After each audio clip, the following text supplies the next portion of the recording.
Que el Señor les bendiga, hermanos. En esta tarde vamos a tomar tiempo para reflexionar en el libro que estamos leyendo, que es Primera de Tesalonicenses, y que uno de los propósitos para mí de Primera de Tesalonicenses es que podamos conocer la vida en comunidad, pero también la vida de un creyente. ¿Qué pasa después de que alguien cree? ¿Sí? ¿Cómo se desarrolla nuestra fe? ¿Se tratará solamente de creer y después esperar la venida del Señor Jesús? ¿O hay un camino entre después de creer y la venida de nuestro Señor? Todas estas cosas espero que las podamos ir descubriendo en este tiempo que vamos a estar juntos. Ahora vemos, hermanos, esta segunda parte del capítulo 3. Vemos que el apóstol Pablo se encuentra sumamente contento, ¿verdad?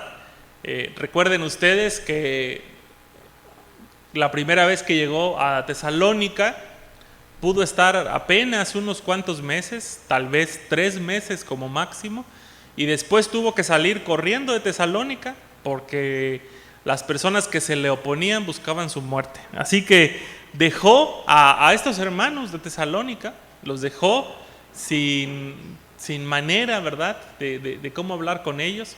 Y después de esto, dice el apóstol Pablo que se ve angustiado porque piensa que los hermanos de Tesalónica pueden tener algún problema con su fe.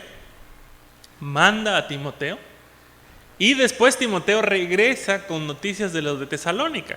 Y las noticias que recibe Pablo, hermanos, son tan buenas, pero tan buenas, que él ahora en este capítulo, de los versículos 6 al 13, está sumamente contento, ¿sí? Para él las noticias que ha recibido son noticias que alegran a cualquiera. Y las dos cosas, hermanos, por las que Pablo está contento, una es por la fe de los hermanos de Tesalónica y otra, hermanos, es por el amor de los hermanos de Tesalónica. Y aquí creo, hermanos, que debería haber algo que nos haga a nosotros hoy reflexionar. ¿Por qué Pablo está contento de la fe y el amor de los de Tesalónica? ¿Sí?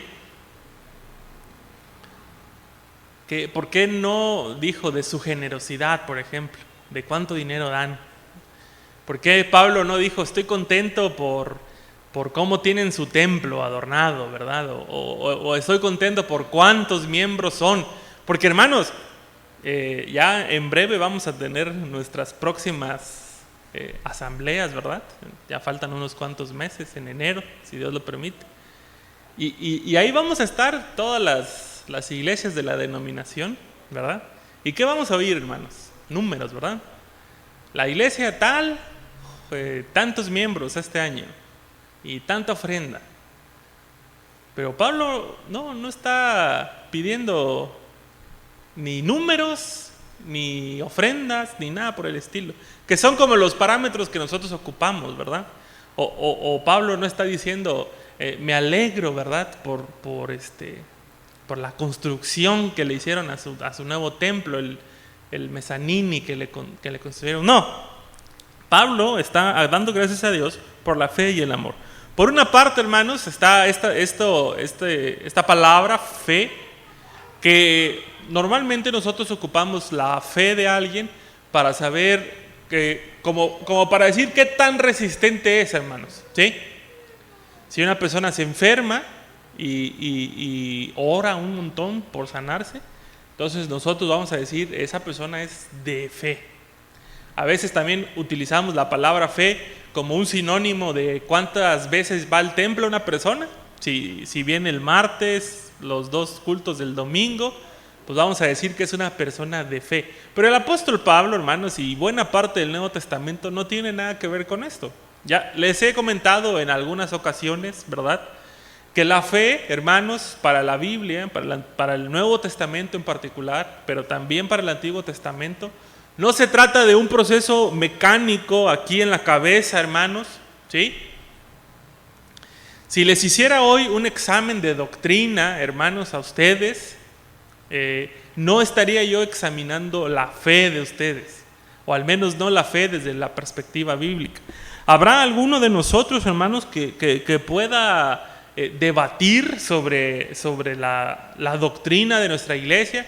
Que pueda decir, claro, hermanos, la entera santificación, este acto benigno y judicial de Dios que opera en el hombre después de su bautismo con el... Bueno, pero el apóstol Pablo no está hablando de eso, hermanos.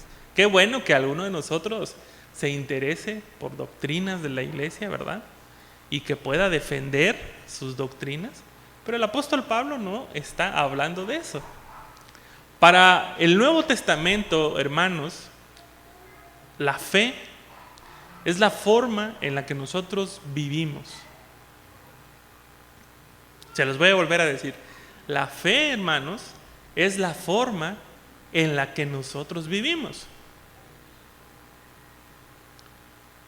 Alguien puede decir, amo a Dios por sobre todas las cosas. Pero su familia, hermanos, pueden decir, mi papá es un gran golpeador. Entonces esa persona no ama a Dios por sobre todas las cosas, aunque diga que tenga mucha fe en Dios.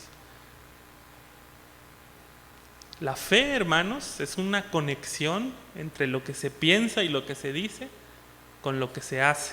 Por eso vamos a encontrar constantemente en la Biblia esta conexión de mente y corazón, ¿verdad? Donde Pablo o algún otro escritor del Nuevo Testamento pide congruencia para los cristianos entre lo que piensa, pero también entre lo que hace o actúa.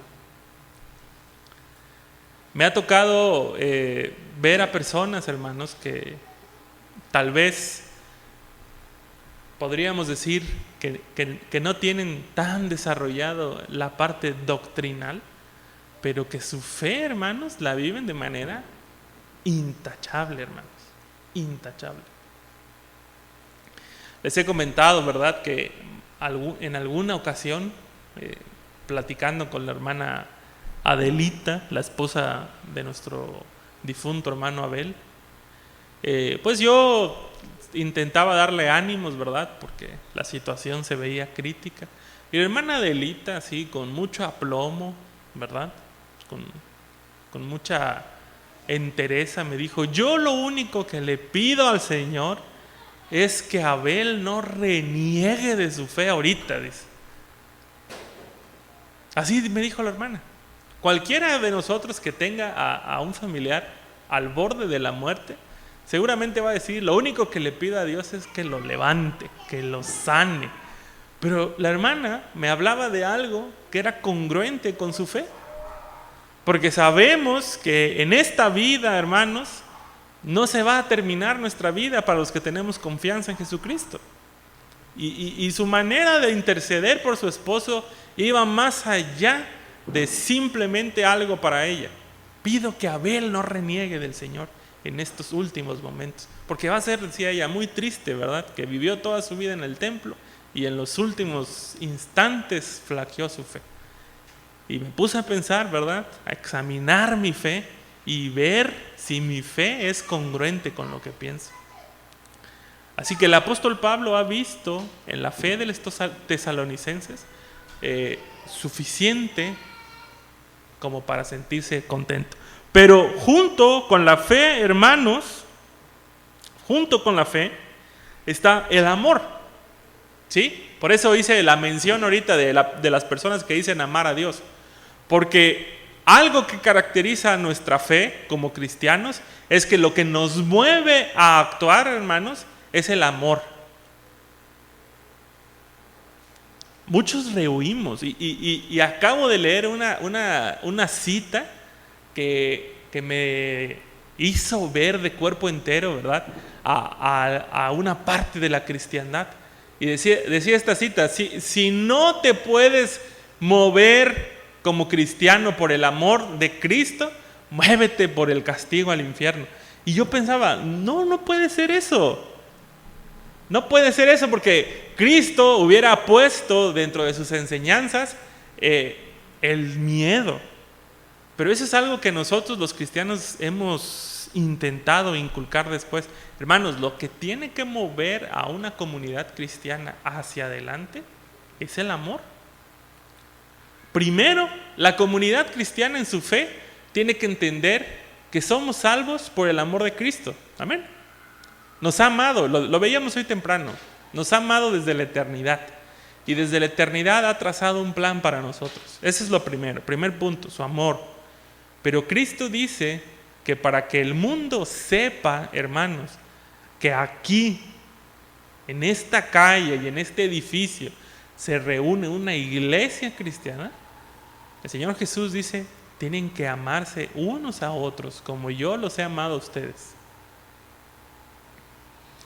Y entonces estamos en un aprieto, porque si nuestra fe, hermanos, no está motivada por el amor al Señor y el amor a los que Él ha amado, entonces tenemos, hermanos, que trabajar otra vez con nuestra fe.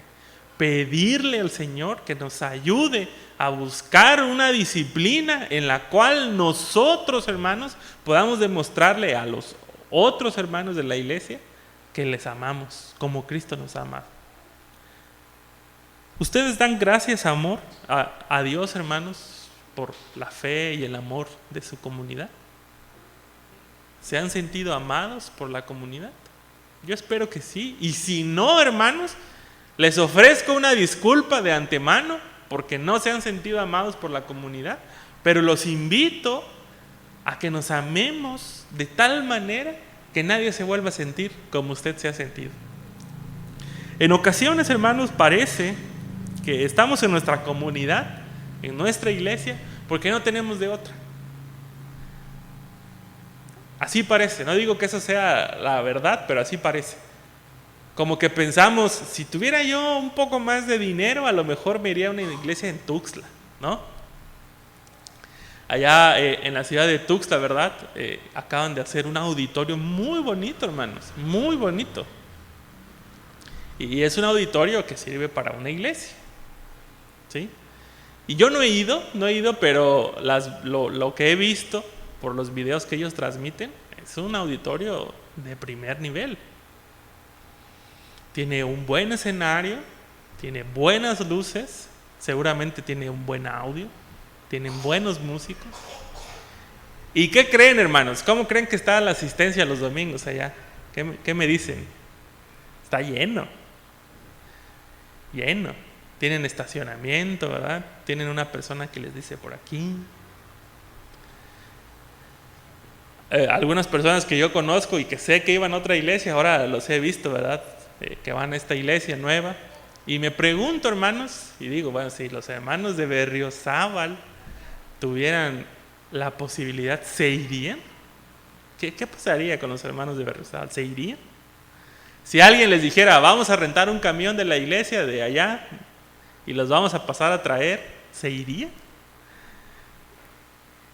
Pienso en esto, hermanos, porque el apóstol Pablo ve a la comunidad como algo serio.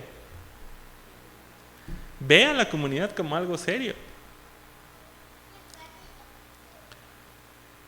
Da gracias a Dios por la fe y el amor de estas personas. Y yo quisiera, hermanos, que todos los que estamos acá hoy podamos darle gracias a Dios de verdad y decirle, Señor, gracias por este tiempo que tú nos das con estas personas a las que tú amas. Para Pablo, hermanos, los sufrimientos que él está atravesando, porque ahora Pablo está sufriendo, seguramente desde donde está escribiendo ahora, que probablemente sea Corinto, está atravesando por sufrimientos, por angustias. Pero dice Pablo, ahí en el versículo 7, dice, por eso, hermanos, en medio de todas nuestras angustias y sufrimientos, ustedes nos han dado ánimo por su fe. Para Pablo, hermanos, el hecho de que sus hermanos de Tesalónica permanezcan unidos, permanezcan en el camino, y no solamente eso, sino se vea que hay una fe fuerte trabajando en ellos, de tal manera que su amor es algo que testifica que Cristo está en ellos, para Pablo es un alivio. No sé, ¿verdad, hermanos, cuántos de ustedes puedan decir eso de la iglesia? Pero para Pablo, hermanos, es suficiente. A pesar de estar en una situación de dolor y de sufrimiento, el simple hecho de saber que sus hermanos permanecen bien, hace que Pablo alivie sus sufrimientos. Deberíamos darle gracias a Dios, hermanos, por la comunidad de fe que Él nos ha dado, pero también deberíamos alegrarnos, hermanos, por la comunidad de fe que Él nos ha dado. Muchas veces, hermanos, quisiéramos que la iglesia girara en torno de nosotros, ¿no? En torno de nuestras necesidades, y eso es a veces lo que nos motiva a tomar decisiones. Ya nos está enseñando bien la palabra, hay que movernos a otro lado, ¿no? No veo madurez en mis hermanos, ya llevamos 10 años aquí, no los veo maduros, los veo igual, hay que cambiarnos, ¿verdad? Les tengo una mala noticia, hermanos. Todas las iglesias tienen problemas. Todas. Por mi trabajo, ¿verdad? Por mi profesión me he tenido que mover de ciudad. Y en algunas ciudades, hermanos, en donde he ido a buscar iglesia, ¿verdad? De todas he visto que tienen problemas. No que yo haya identificado, ese hermano es chismoso, sino que escucho ahí de los que se reúnen que hay problemas. La última iglesia en la que estuve, fuera de aquí, de Chiapas, me parecía una iglesia encantadora, ¿verdad? Pero como todo, ¿verdad? Tiene también sus detalles. Y hace poco escuché algunos detalles de la iglesia y me sentí, a diferencia de Pablo, yo me sentí triste, ¿verdad? Porque es una iglesia en donde aprendí cosas, ¿verdad? Donde sentí que el Señor me hablaba y pude tener paz durante todos los años que estuve ahí. Así que, hermanos, no es la mejor solución que ustedes encuentren una fisura dentro de la iglesia y digan, me voy a otra. No, hermanos. Cuando veamos una fisura dentro de la iglesia, tenemos que hacer todo lo posible, hermanos, para que el Señor nos use para sanar esa fisura. Habrá cosas, hermanos, que podrán hacernos que nos movamos de iglesia, pero que no sea, hermanos, porque encontramos algo que no satisface nuestras propias necesidades. Porque Pablo, hermanos, a pesar de estar bajo una circunstancia muy, muy, muy delicada, se siente verdaderamente agradecido con Dios por el hecho de que la iglesia de Tesalónica se mantiene de pie. Ahora, el apóstol Pablo, hermanos, está escribiendo de una manera muy amigable, si ustedes lo ven. Fíjense lo que sigue en el versículo 8, dice, ahora sí que vivimos, ¿no? Como que recobró el ánimo Pablo. Ahora sí que vivimos al saber que están firmes en el Señor. Y en el 9 parece que exagera. ¿Cómo podemos agradecer bastante a nuestro Dios por ustedes y por toda la alegría que nos han proporcionado delante de Él? O sea, Pablo está escribiendo en un tono de amistad, amigable. Pero también, hermanos, Pablo, el apóstol Pablo, no pierde de vista que él es un maestro para los hermanos de Tesalónica. ¿Por qué digo que no pierde de vista esto? Porque lo que sigue dice, día y noche le pedimos a Dios, le suplicamos que nos permita verles de nuevo, y aquí viene lo importante, para suplir lo que hace falta de su fe. Mientras leía esto, ¿verdad? Me causó así un poco de ruido, ¿verdad? Porque yo decía, bueno, ¿qué pasaría si un hermano de la iglesia, ¿no? me dijera, ya vine, hermano, para suplir lo que le hace falta a su fe, ¿no? Yo diría, bueno, ¿y cómo supo el hermano lo que le hace falta a mi fe? ¿Y cómo sabe él que él lo va a suplir? Bueno, encontré la respuesta de esto en lo siguiente. El apóstol Pablo no está pensando en que él es quien va a transformar la fe de los demás, sino lo que está pensando aquí con esta frase es, vamos a poner o vamos a echar a andar esa fe, ¿no? Como cuando un carro necesita un empujoncito, ¿verdad? Para arrancar. No es que esté el carro descompuesto, solo necesita un pequeño empujoncito para que se cargue la batería y se eche a andar. Bueno, más o menos esto es lo que el apóstol Pablo está diciendo. Y yo me pregunto, hermanos, si esta parte nosotros la estamos cumpliendo como iglesia. Porque una de las cosas, hermanos, que como miembros de la iglesia cristiana debemos hacer unos por otros es reforzar nuestra fe. Esto lo vimos en una clase de escuela dominical y yo hacía esta pregunta. Si nadie de la iglesia, hermanos, atraviesa por situaciones difíciles, ¿quién nos va a consolar? Imaginen, hermanos, que alguien de la comunidad pasa por una enfermedad terminal y fallece. Toda la familia de este hermano, de esta hermana va a quedar dolido, ¿verdad? Pero cuando el Señor consuele los corazones de esta familia, hermanos, que ha perdido a un ser querido, inmediatamente estos hermanos se van a convertir en los próximos consoladores de la congregación, porque ellos saben y han experimentado el consuelo de Dios en medio de una pérdida. Hay una hermana, escritora de libros, ¿verdad?, que se llama, o se llamaba, no estoy seguro, si ya falleció, se llamaba Barbara Johnson. Esta hermana, su primer hijo lo perdió en la guerra de Vietnam. Su segundo hijo lo perdió en un accidente automovilístico. Y su tercer hijo era homosexual. Así que esta hermana tenía suficientes motivos para alejarse de la fe. Pero en su proceso con el Señor, en su proceso de dolor, ella empezó a escribir libros. Y estoy seguro, hermanos, que más de algún cristiano se sintió fortalecido, ¿verdad?, por lo que esta hermana plasmaba en ese libro. ¿Quién más puede creer, hermanos, que Dios consuela a una madre si no nos lo está platicando alguien que ha recibido el consuelo de parte de Dios de manera directa? Así que la iglesia, hermanos, tiene que servir para reforzar la fe de los demás. La iglesia debe servir para eso. Hermano, te veo triste, ¿qué te está pasando? No, hermano, es que creo que me van a correr del trabajo. ¿Sí?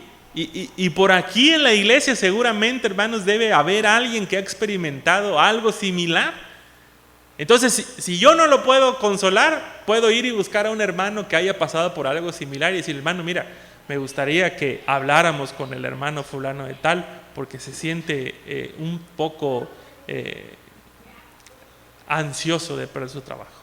Y fortalecer nuestra fe. Pero también, hermanos, creo que hay otras áreas de la vida en comunidad que pueden servir o pueden ser útiles, hermanos, para que nosotros fortalezcamos nuestra fe.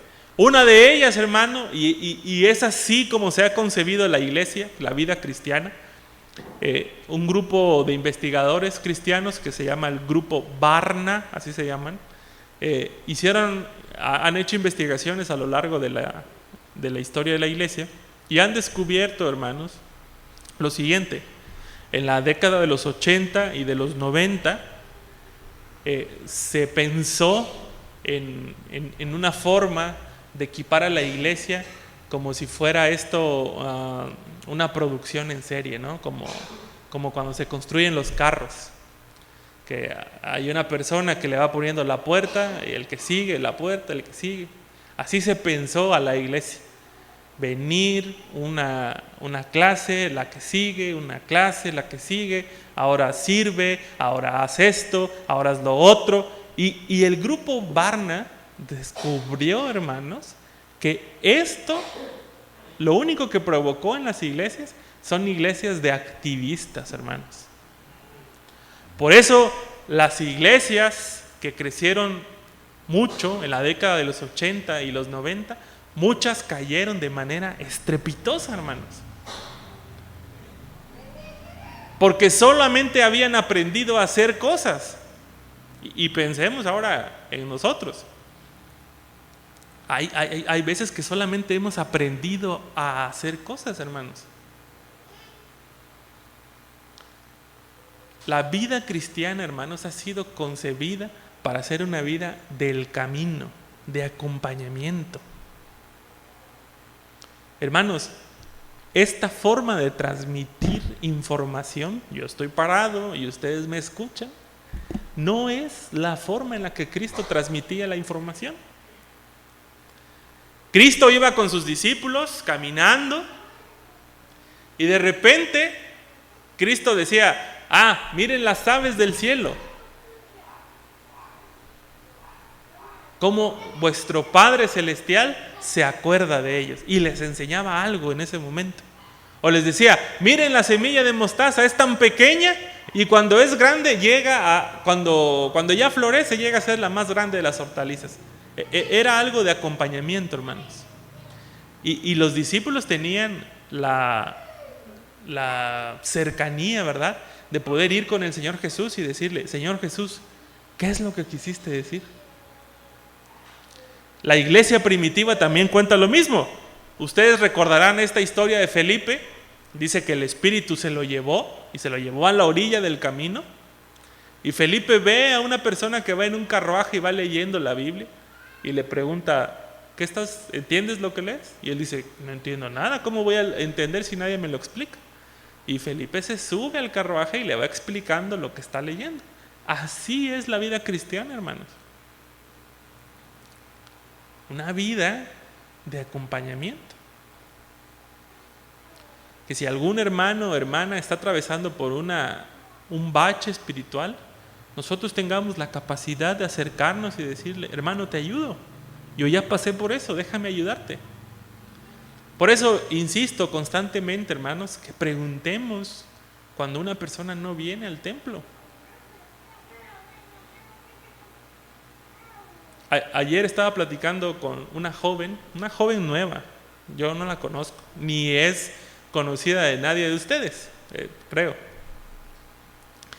Y estaba platicando con ella y le digo, ¿y tú qué haces por aquí?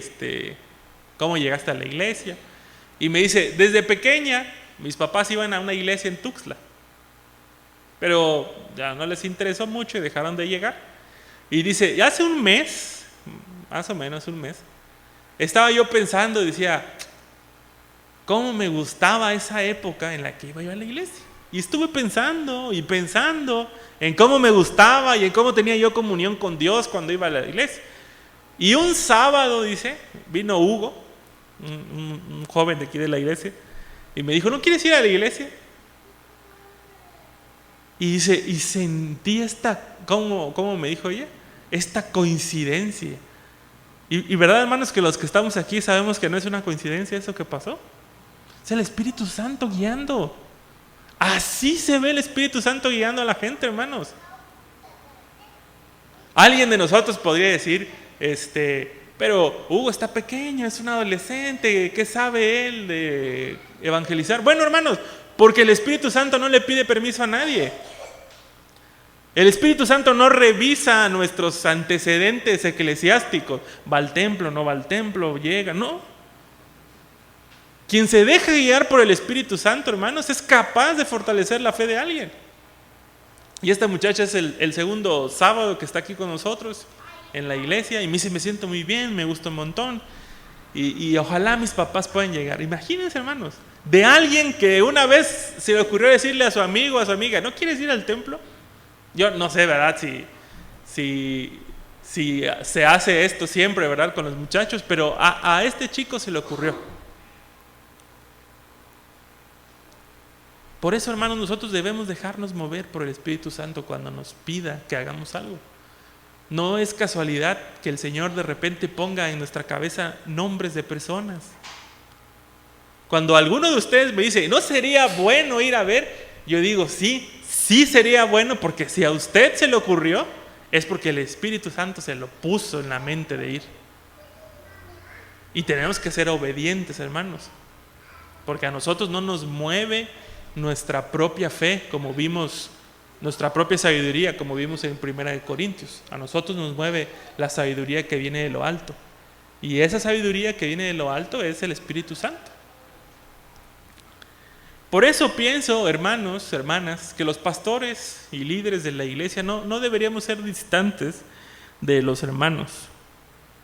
Aunque Pablo es el superior de los tesalonicenses, en el sentido piramidal de la iglesia, en realidad Pablo los está hablando desde un tono amigable, un tono de hermano, hermana, ¿sí? Por eso no deberíamos ser distantes de la congregación, deberíamos poder estar cerca de la congregación y ustedes de nosotros, hermanos. Un sermón dominical no puede ser lo único, hermanos, que le podamos exigir a un pastor. Alguien me preguntaba hace tiempo, ¿verdad? Como cuánto de tiempo le dedico a hacer un sermón, y ya le dije más o menos las horas, ¿verdad? Y luego vi a antier que estaba haciendo una lectura, ¿verdad? Que hay personas que le dedican más horas. Y yo pensaba, bueno, está bien, predicar está bien, y hacerlo con esmero está bien, pero no puede ser lo único que se le exija a un pastor, ni a un líder de la iglesia. Tiene que haber cercanía, tiene que haber deseo de ver que los hermanos y hermanas estamos caminando juntos. A mí, hermanos, en lo particular, me causa mucho conflicto ver que haya hermanos o hermanas, ¿verdad?, que están pasando por un bache en su vida espiritual, y que la respuesta de quien se supone que debe estar más cercano a ellos sea, pues allá ellos con el Señor, o allá ellos en su vida espiritual. Creo, hermanos, que donde más tiene que correr un pastor, un líder de la iglesia, un hermano maduro, es cuando vemos esto, cuando vemos a un hermano atravesando por un bache espiritual. Y no se trata, hermanos, de sacar el cincho, ¿verdad? Y ¿por qué no estás yendo al templo? Sino acercarnos con delicadeza a las personas, con amor. Yo he experimentado aquí en esta iglesia, hermanos, el poder del amor de Dios cuando me permite acercarme a personas, ¿verdad? Y poder establecer una charla con ellos y darme cuenta, hermanos, que la idea que yo tenía de esta persona era solo un prejuicio, que solamente se ve serio, pero que en realidad no es tan serio y tan enojón como parece, y que es abierto a la plática. Pero muchos de nosotros tenemos pena. Finalmente, hermanos, y ya vamos a terminar, dice el apóstol Pablo, que el Señor los haga crecer, versículo 12, los haga crecer para que se amen más y más unos a otros y a todos, tal como nosotros los amamos a ustedes, que los fortalezca interiormente para que cuando venga nuestro Señor Jesús con todos los que han creído en Él, la santidad de ustedes sea intachable delante de nuestro Dios y Padre. Santidad ha sido una palabra fuerte en el contexto metodista, en el contexto wesleyano, ¿verdad? Y pues nosotros estamos ahí, somos parte de la iglesia wesleyana, pensamos que la santidad es algo importante para nosotros. Desafortunadamente, hermanos, en el caminar de la iglesia hemos extraviado el significado de la palabra santidad. Porque la palabra santidad, hermanos, significa apartarse. Pero no es apartarse como lo veían los hermanos padres del desierto, que decían, la sociedad está muy corrupta, hay que irnos de aquí. Dicen que hay un padre del desierto que toda su vida vivió en una columna. No sé si la historia sea cierta, ¿verdad? Pero suena un poco absurdo, ¿verdad? Con tal de no contaminarse, se subió a una columna y ahí pasó el resto de sus días. La santidad no se trata de eso, hermanos. Y constantemente oigo, hermanos, a personas que dicen que van a trabajar su santidad. Pero el apóstol Pablo, hermanos, hoy nos está diciendo que trabajar nuestra santidad de manera individual no es lo que el Señor ha concebido para él. ¿Cómo puede Jesucristo fortalecernos interiormente para que nuestra santidad se mantenga intachable? ¿Qué pasa con aquellos que no viven, como nosotros decimos, en santidad? Les quisiera proponer, hermanos, una nueva definición de santidad. Y esta definición de santidad, hermanos, no tiene que ver con el dejar de hacer algunas prácticas inmorales. Porque parece ser, hermanos, que el cristiano moderno, ¿verdad?, se ha enfocado en dejar de hacer algunas prácticas inmorales. John Mark Comer, que es un pastor moderno, ¿verdad?, dice que en todos los años, hermanos, que él lleva de predicador, y creo que esto ya lo comenté aquí, se han confesado conmigo y me han dicho: hermano, estoy en una relación extramarital. O algún joven le puede decir: hermano, estoy en fornicación. Pero dice John Mark Comer: nadie me ha dicho, hermano, tengo problemas de envidia, tengo problemas de codicia, codicié un carro esta semana. Nadie confiesa esos pecados. Sin santidad nadie verá al Señor, dicen algunos, haciendo referencia a los pecados de inmoralidad sexual. Pero ¿sabían, hermanos, que la codicia y la envidia también son pecados? Y que tener esos pecados en nuestra vida implicaría que tampoco somos santos. Espero que lo sepan, hermanos, porque para que no nos pongamos ya nuestra aureolita, ¿no? Y creamos que ya estamos viviendo en un escalón arriba. La santidad, hermanos, que Pablo concibe y que el Nuevo Testamento concibe es una santidad comunitaria, hermanos. Y esa es la definición que les quiero plantear. Es una santidad, hermanos, en donde el amor de Jesucristo sea la norma para la iglesia. Dice el apóstol Pablo en el versículo 12, lo voy a volver a leer, que el Señor, hablando de Jesús, que el Señor los haga crecer para que se amen más y más unos a otros. Y está ligado, hermanos, después de que el Señor les haga crecer, viene que el Señor los haga fortalecerse internamente. Están ligados, estos dos textos no se pueden separar. El Señor tiene que hacer crecer el amor en nosotros para que nos amemos más y más. Y es precisamente, hermanos, en este amor en donde nosotros vamos a poder ser santos de verdad. Porque alguien que ama a su Señor Jesucristo y ama a sus hermanos de la misma manera en la que Cristo los ha amado, es incapaz, hermanos, de violar alguno de los mandamientos del Señor.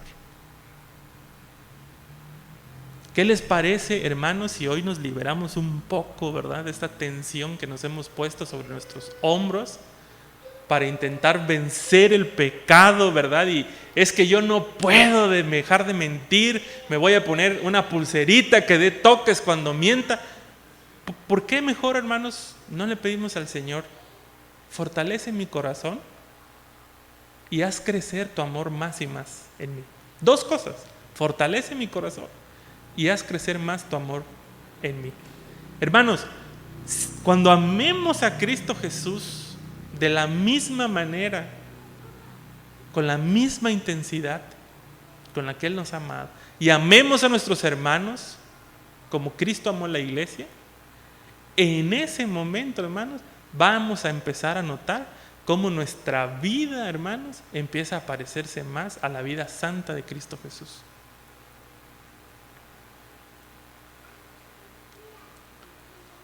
Si estudiamos la vida de Jesús, hermanos, y queremos estudiar su vida de santidad, vamos a descubrir que su vida de santidad estaba ligada a su amor por las demás personas.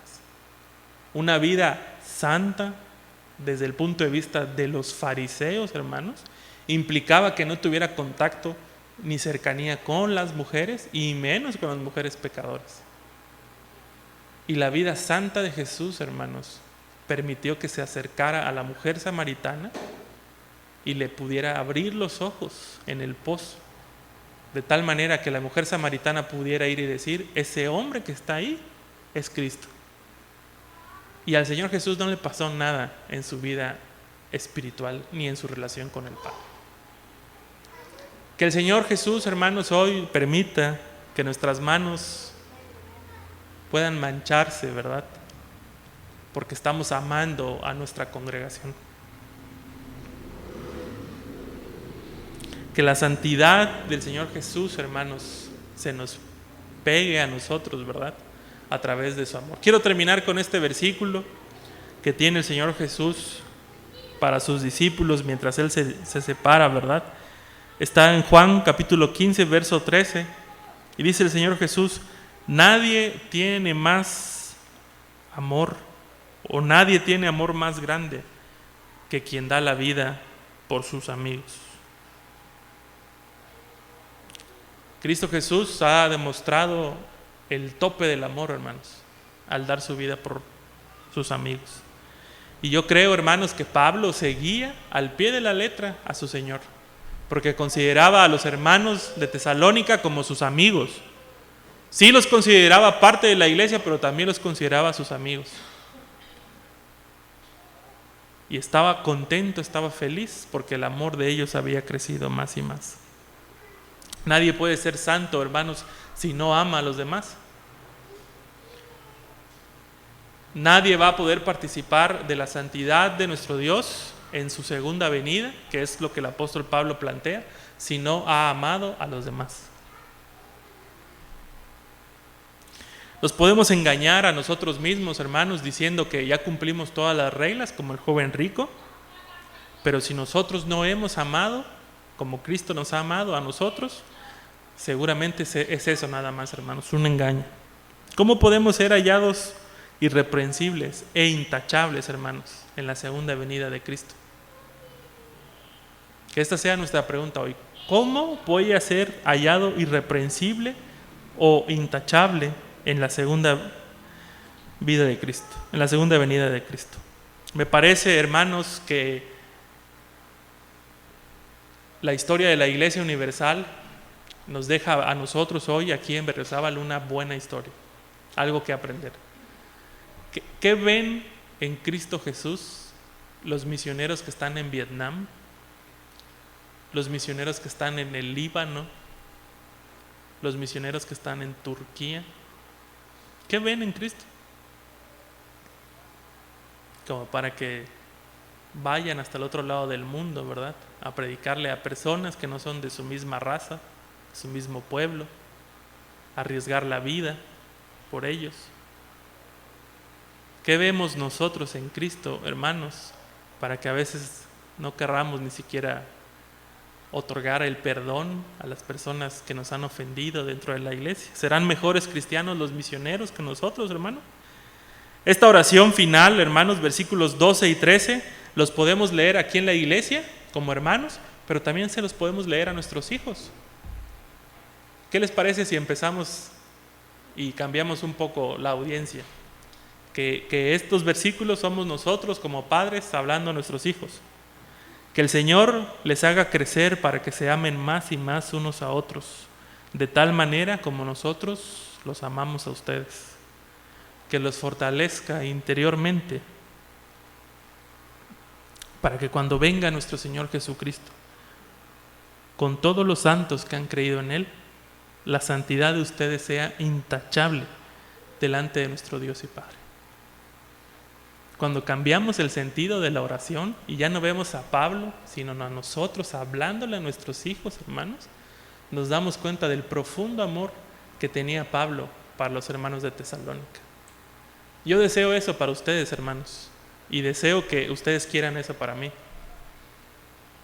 Que nuestro amor crezca de tal manera que nos podamos amar intensamente, hermanos, pero también que el Señor nos permite estar intachables en su segunda venida, porque fortaleció nuestro corazón para que fuéramos intachables en su segunda venida. Nos pongamos de pie, hermanos.